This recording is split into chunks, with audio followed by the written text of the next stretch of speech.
Hi, everyone. How's everybody today? Good. Okay. Well, welcome to the State Department. Things are busy in Washington, aren't they? All right. We'll start with a couple things.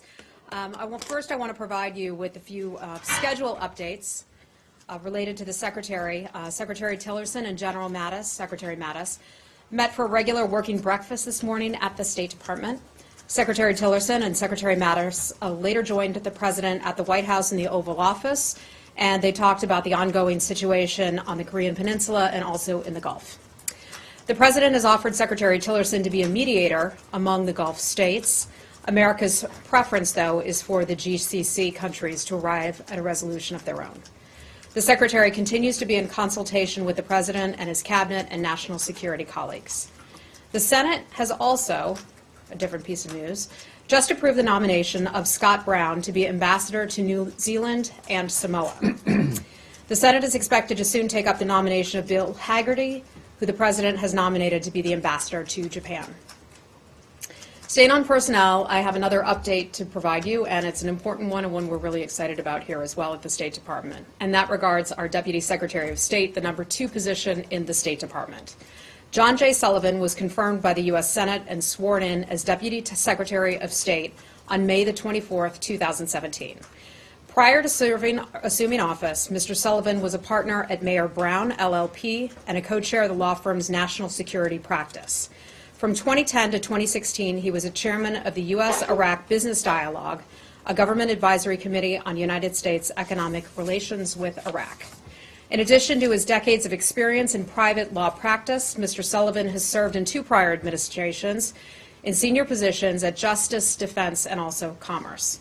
He served until 2009 as Deputy Secretary of Commerce, following his service from 2005 to 2007 as General Counsel of that department.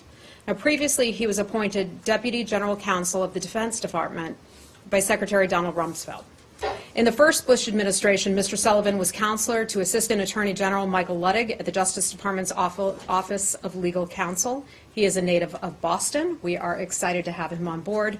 Deputy Secretary Sullivan has been here in the building hard at work since his swearing in late last month. Secretary Tillerson will provide over more formal swearing in for the Deputy Secretary tomorrow here in the building. We'll keep you posted on developments related to that. In the meantime, I'm sure that many of you are aware of the loss of a military aircraft off the coast of Burma. The United States wants to extend its deepest condolences to Burma and to the families of the victims in yesterday's tragic crash. The aircraft was carrying more than 100 passengers, including many family members of armed forces personnel. Our thoughts and prayers are with those affected by this profound loss. And with that, I will take your questions. Mr. Medley, let's start with you. First of all, I didn't realize that Deputy Secretary Sullivan was from Boston. Does that mean that there's another Red Sox fan? There is another Red Sox fan. Lovely. I thought someone would yell. Red Sox fan. No other Bostonians. Okay. I just want to open with a plea. If you know that you're going to be running late, like significantly, like more than 10 or 15 minutes, could you all let us know? My apologies. Thank you. Thanks. And then just another kind of, this will be extremely brief before I want to go to Qatar, but do you have any more details on what happened at the embassy in Kiev or outside the embassy in Kiev? Yes, a couple things we have to report on that. You probably are all aware of what happened in Kiev. We can confirm that there was a security incident involving a small incendiary device shortly after 12 a.m. on June the 8th at the embassy compound in Kiev in Ukraine. There was no damage to embassy property. No personnel were injured. The authorities there, we want to thank them for this. They responded quickly and appropriately. You don't know what it was? Do you know what the actual... At this time, we're just going with small incendiary device. Okay. On Qatar, it's my understanding that what exactly do you mean when you say that the President has offered Secretary Tillerson to be a mediator? What kind of... has he been... My understanding is that he's been making a bunch of calls, but... He being the President? No, the Secretary. I'm just curious, because you say that your preference is for them to work this out amongst themselves. So what exactly is the Secretary doing? And does the President, do you know if the President's offer to host the leaders at the White House, does that still stand, or is this offering of the That, secretary is? that piece in particular, I'd have to refer you to the White House on. But the president did speak about this yesterday. He issued a readout of his call with the Crown Prince of the UAE. And in that, they talked about Secretary Tillerson providing mediation, essentially. The secretary is excellent at that. He is good at bringing parties together and speaking with them. I think the president provided that as a opportunity to help facilitate and bring all parties together on this matter. Whether or not that happens and they take us up on that, we just don't know, but we're prepared to help out.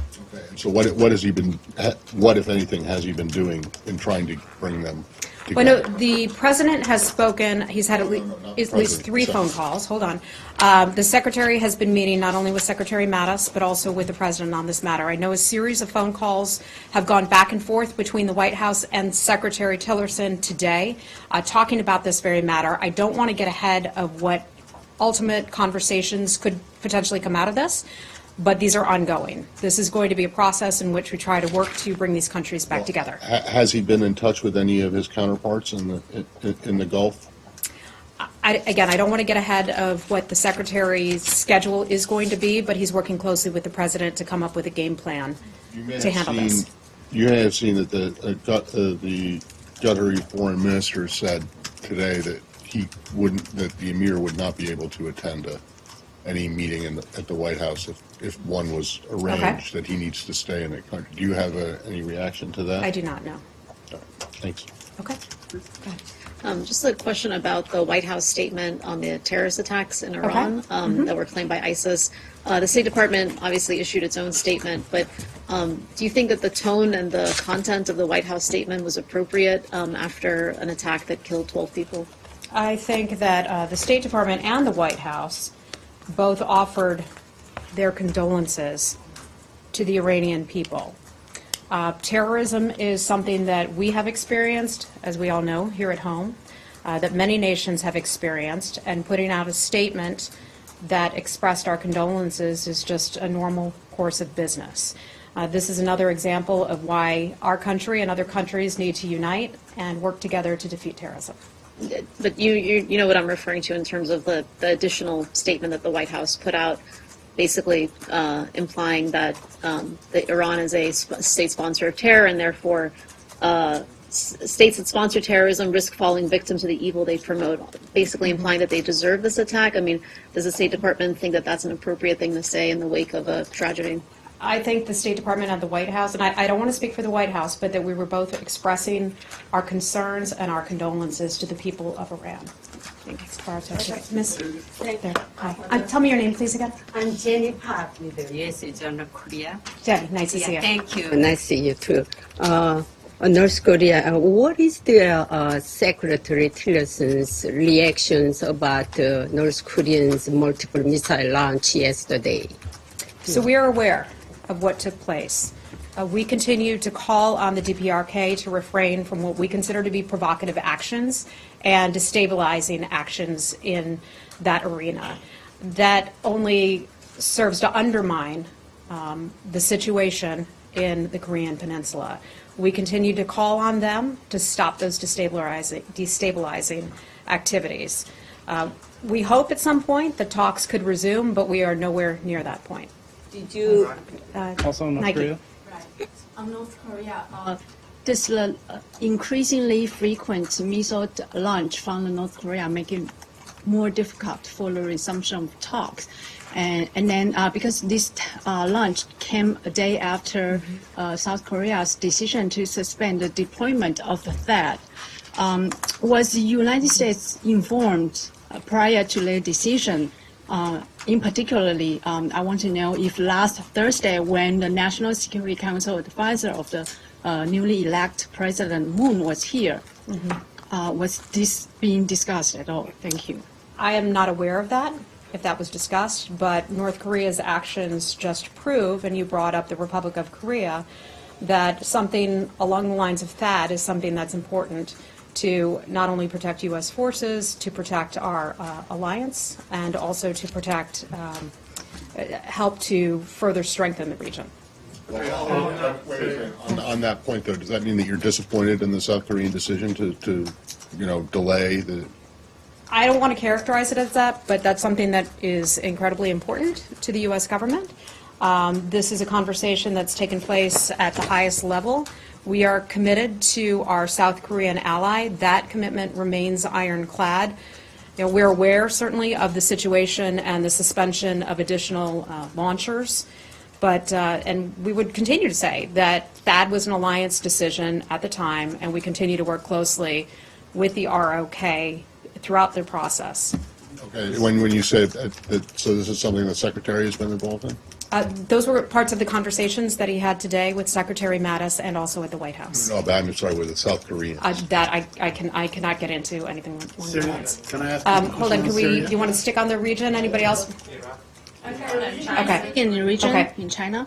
Okay, let me just go to Felicia. Hi, Felicia. Hey, thanks. So Jerry Brown met with Xi Jinping about efforts to implement the Paris Climate Agreement. You had, Jerry Brown from California. yes, Governor Okay. Jerry Brown. It was in China to meet with Xi Jinping about the Paris Climate Agreement. You had Dave Rank resign from the embassy over the president's Paris decision. There seems to be efforts to kind of go around the Trump administration's stance on the Paris Agreement. Well, Jerry Brown is not a part of the Trump administration. No, that's so I'll that's just- exactly yeah, that's I would exactly just- what I'm saying. I would just leave it at that. Well, do you have any reaction or comment to This these is the efforts? first time. to- This is the first I'm hearing about it. I'll refer you to the governor's office. That. Sticking with the Paris Accord, the Yeah, hi. French government has launched a website to attract scientists to move to France from the US, and they're explicitly linking this to the decision to leave the Paris Accord. Does this seem like a hostile act, trying to drain your scientists away? Trying to recruit our scientists away to Yeah. France? Would that be a hostile act? I don't think that would be a hostile act. We like our tax dollars here. We prefer that they keep their tax dollars here, and I'll just leave it at that. Okay. Nike, last in one. China, right? In China, so 2 Chinese language teachers were killed today, or reportedly. I'm sorry, they were what? 2 Chinese citizens were killed by ISIS in in Pakistan, according to reports. First, I would like to know if the United States ever receive any inquiry from the Chinese government to help understand the details of this particular case. And then secondly, I understand the cooperation between U.S. and China on fighting ISIS has been marginal. Given the first round of a diplomatic and security dialogue is going to kick off in 2 weeks, what is the plan for Washington to expand cooperation with China on anti-terror? Nike, I'm going to have to get back with you on the question of the Chinese personnel. That's a fresh story, so we're just looking into that right now. Sir, back there. Sir, with the glasses, your name is, please? Namo. Namo. Yeah, thank you. In Iraqi Kurdistan, the president on Wednesday, President Barzani on Wednesday announced that Iraqi Kurds are going to hold an independence referendum on September 25th. So what is the United States' reaction to this Kurdish independence move? The United States, and we have talked about this one before, we support a unified, stable, democratic, and a federal Iraq. We understand and appreciate the legitimate aspirations of the people of Iraqi Kurdistan. We have expressed our concerns to the authorities in the Kurdistan region that holding a referendum, even a non-binding resolution at this time, will distract from urgent priorities, and that would be the defeat of ISIS, the stabilization, the return of displaced people, managing of the region's economic crisis, and resolving the region's internal political disputes. We would also encourage the regional authorities to engage with the government of Iraq on a full range of important issues between the future of relations between Baghdad and Erbil. So is the United Our States- first and foremost task, we believe, as coalition partners, is to ensure the defeat of ISIS. In other words, are you against the Kurdish independence from Iraq? That's as far as I'm going to go with that. Legitimate aspirations of Iraqi Kurdistan. So you believe that independence is a legitimate aspiration? We for the believe that Kurds? this is an internal Iraqi matter, first and foremost, what the U.S. government cares about. And of course, we have our friends in the north, we have our friends in the government of Iraq.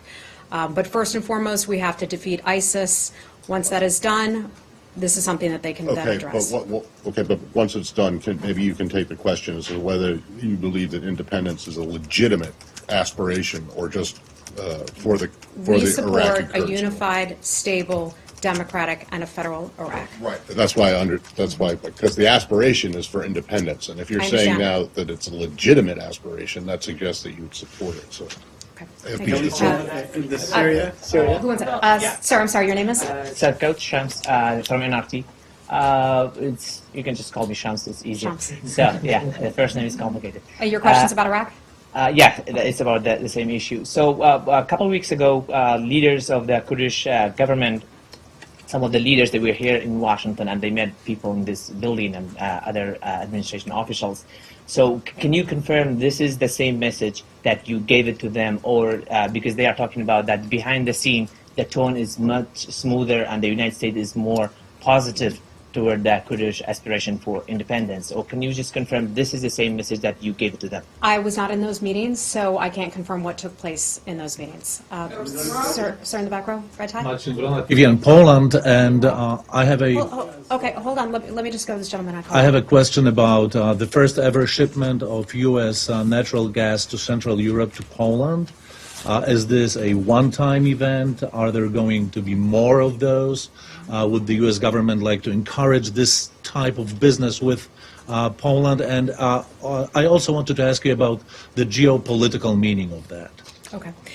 So first, some of you may have seen a statement we put out earlier today about the first shipment going from the United States to Poland of liquefied natural gas. This arrived in Poland on June the 7th.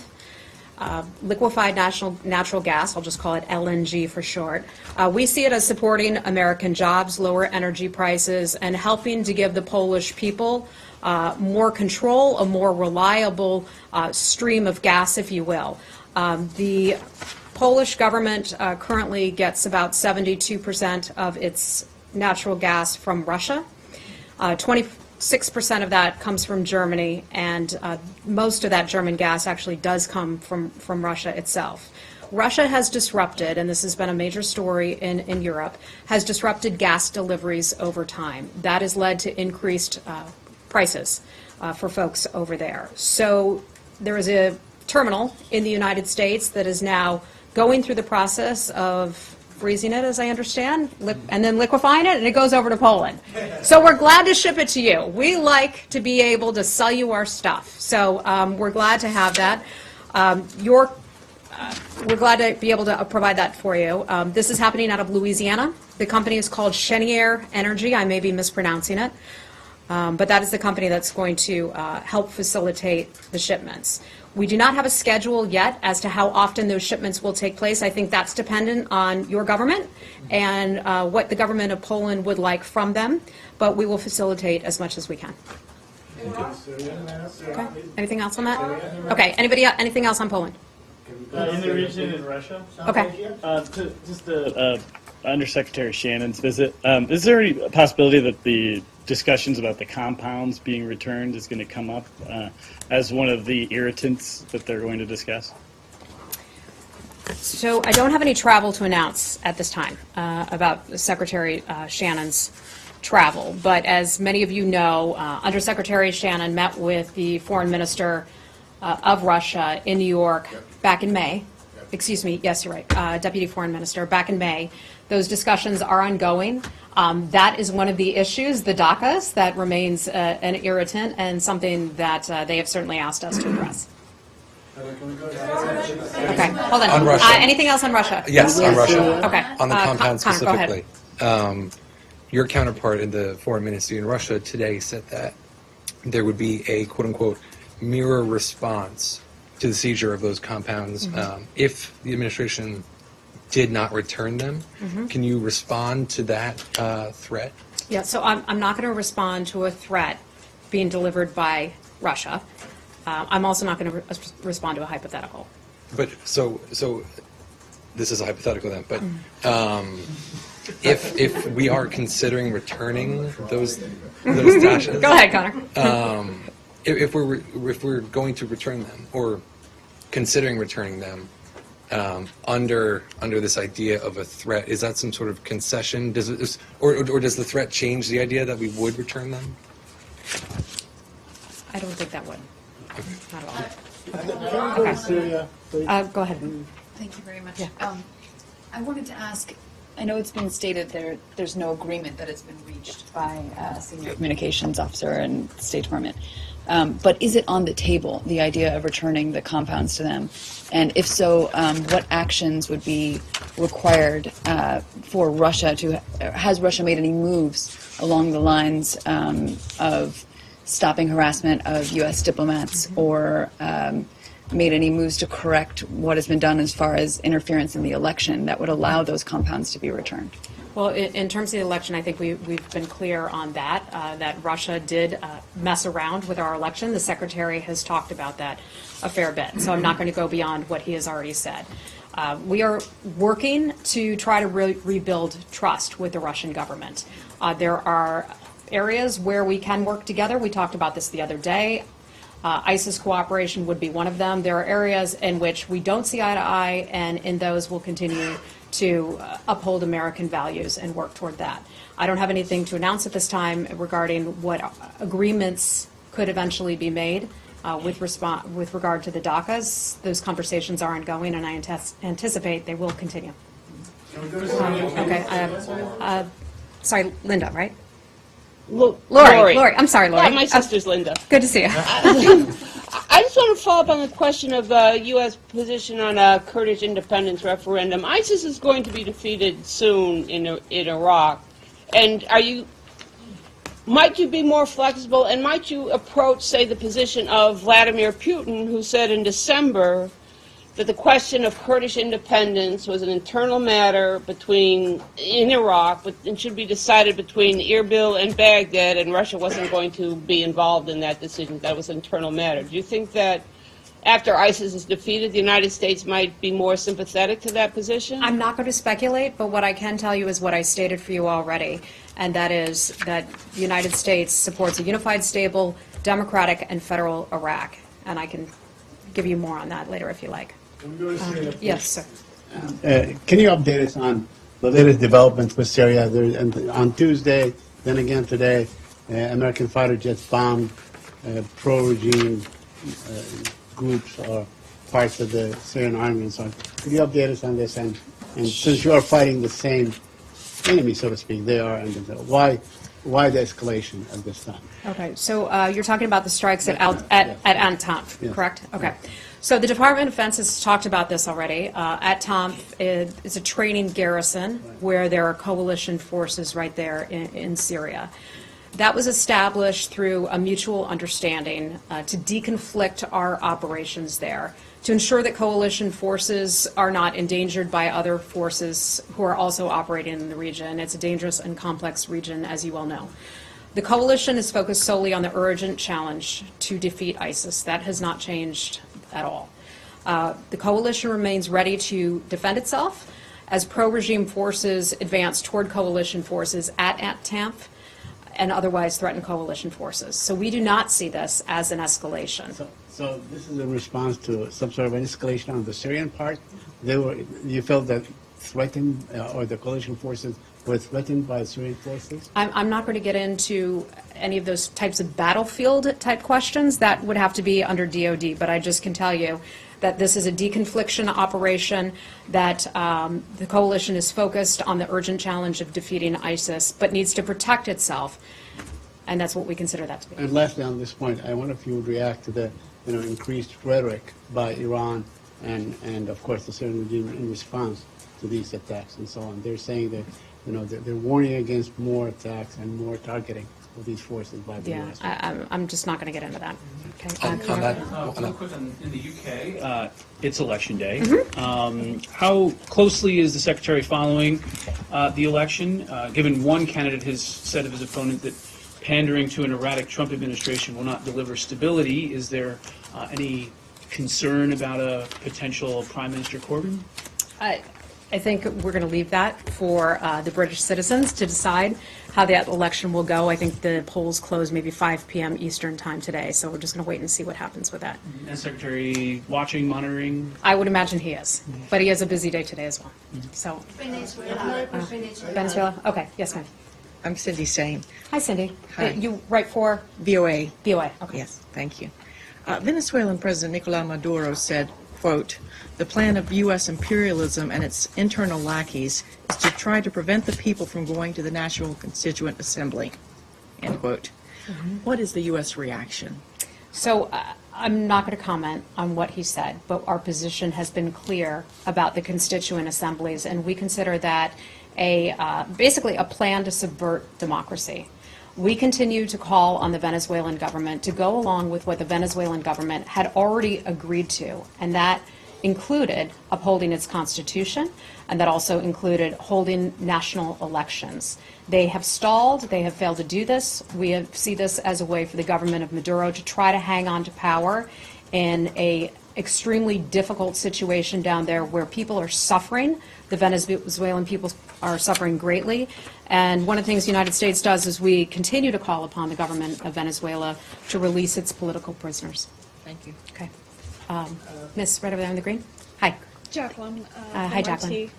Some photographic evidence, some of which I actually have with me today, has surfaced allegedly showing an elite Iraqi police force that was actually blacklisted in 2015 by Congress using torture. Will the U.S. government acknowledge these tactics as war crimes? I'm not aware of that, and I don't know where the picture came from, so if you want to ask me something more about that, we can look at that later. Okay, sir, these yes. accusations are everywhere. And the U.S. is continuing to work with this group. Does the U.S. not take any responsibility with the units that they're coordinating with? I've not seen that photograph. If you'd like to show me that photograph later, we could perhaps have a good discussion about that offline. Thank you. Sir? Thank you, Madam. Goyal, Raghuveer Goyal. I'm with India Globe in Asia today. My two questions. First of all, congratulations. You are already a famous name in the news. Says my mother.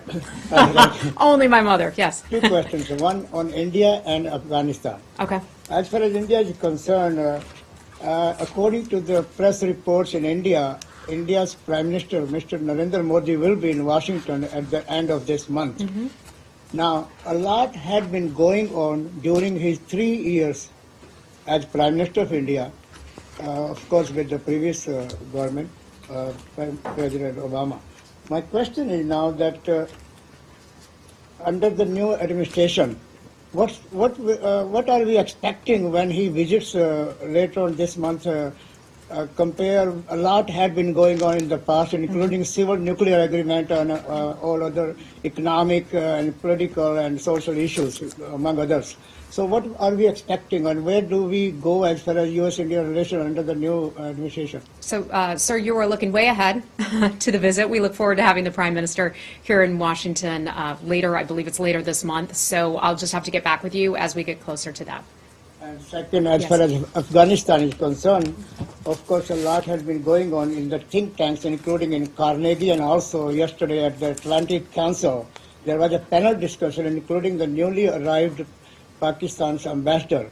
There was a heated discussion that when Afghanistan's panels on Afghanistan, they said that Pakistan is favoring the terrorism or supporting terrorism into Afghanistan, but Pakistan's newly arrived ambassadors rejected the issue that he said that his country have no Haqqani network, no Taliban, no Al-Qaeda, no terrorism. Pakistan is today terror-free.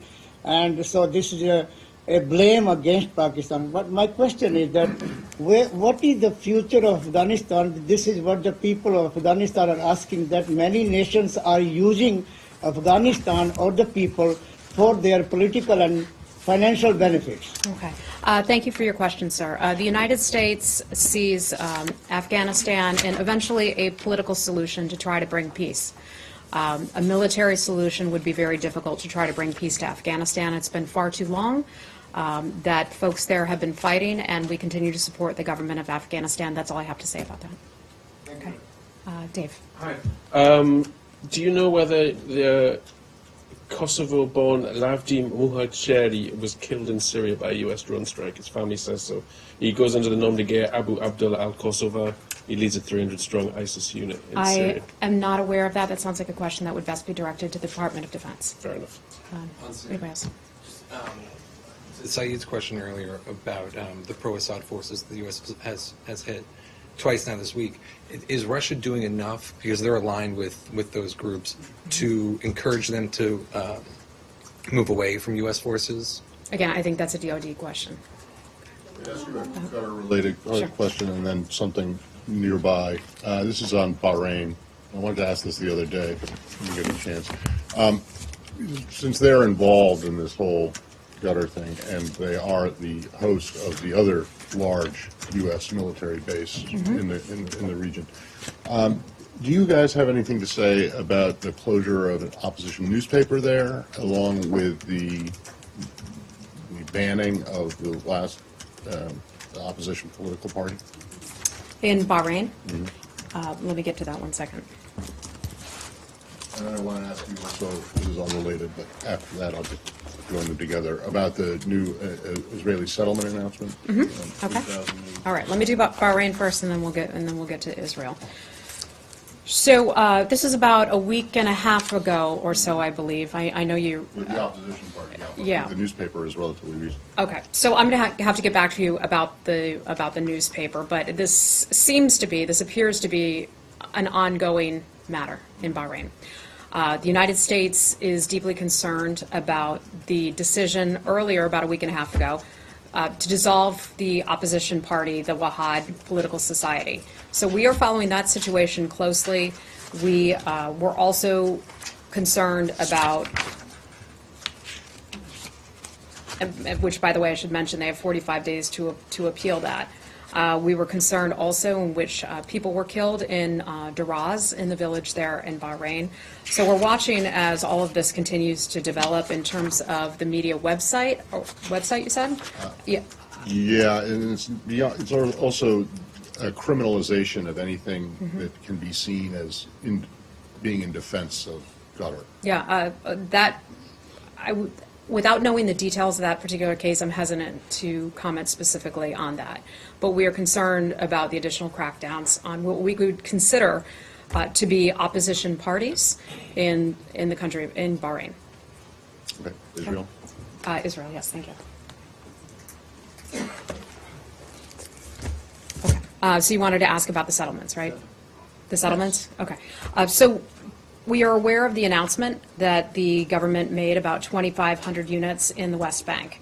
President Trump has talked about this consistently, and he has said, in his opinion, unrestrained settlement activity does not help advance the peace process.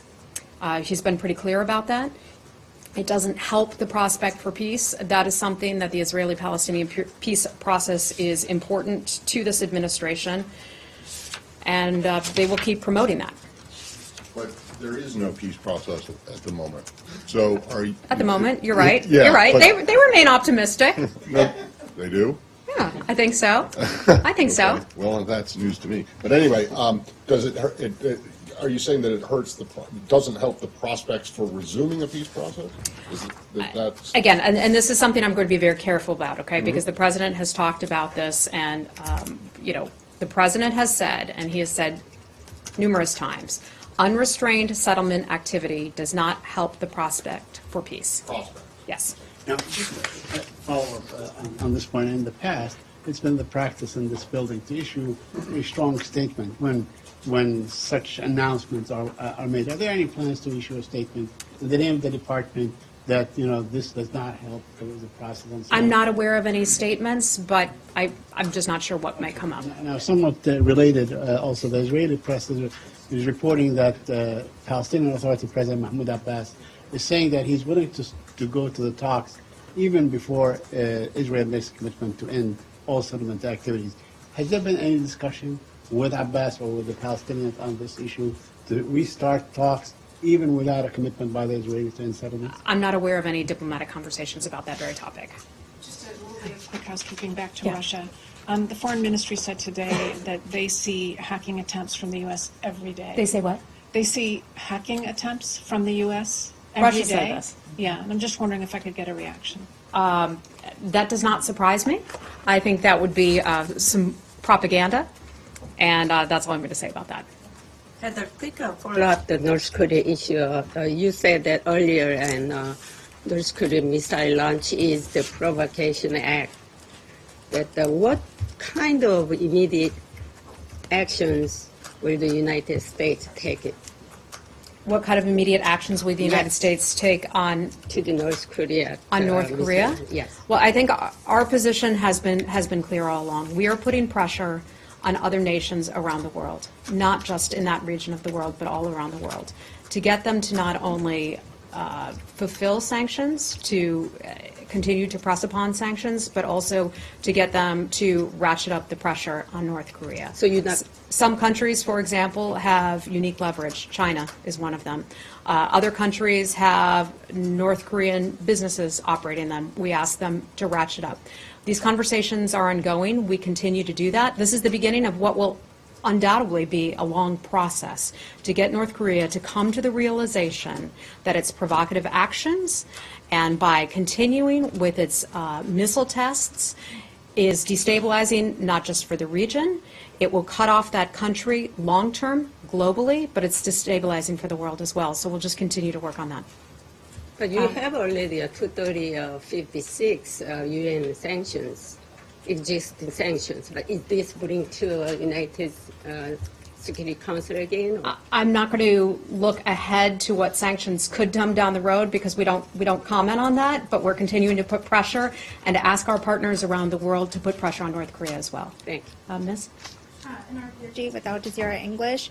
Today, the Qatari foreign minister said that mediations in the I'm sorry, who's foreign minister? The Qatari foreign minister said that mediations in the Gulf crisis have stalled. Does that change the possibility that the U.S. might mediate in this dispute?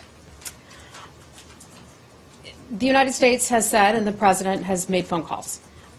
Secretary Tillerson is very involved in this matter, as is Secretary of Defense Mr. Mattis. So they will continue to remain involved in this, and I don't anticipate that that would change in any way. Has Secretary Tillerson spoken with his Qatari counterpart directly? I can't comment on any private diplomatic conversations at this time. If I have any calls to read out or anything, I will get that to you. Sir in the back row?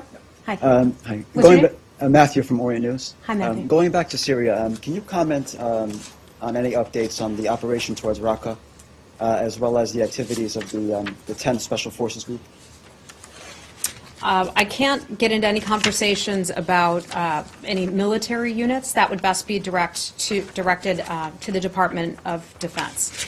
But I can talk with you a little bit about Raqqa. So the Syrian Democratic Forces continue to make progress.